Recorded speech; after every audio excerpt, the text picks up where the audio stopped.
என்ன பண்ணாங்க அத்தையும் தாத்தாவும்? என்ன எதுக்கு போய் பேசினாரு?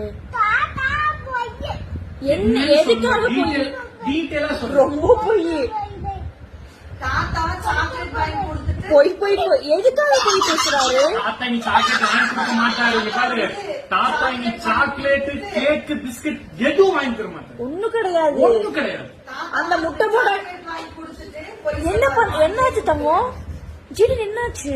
ஒண்ணும் வாங்கி தராதீங்கப்பா. தாத்தா வாங்கி தாத்தா வடை போண்டா கட்டி கூப்பிட்டு போவாரா? கேளு, நீயே கேளு தாத்தாட்ட. நீ தாத்தாட்ட கேளு, கூட்டிட்டு போவீங்களா கேளு தாத்தாட்ட. சரி தாத்தாட்ட பேசு. தாத்தா கேக் மட்டும் மறந்துடாதீங்க தாத்தா. தாத்தா போய் பேசினாருன்னு சொன்னீங்க. கிரீம் பண்ணி பாருங்க தாத்தா.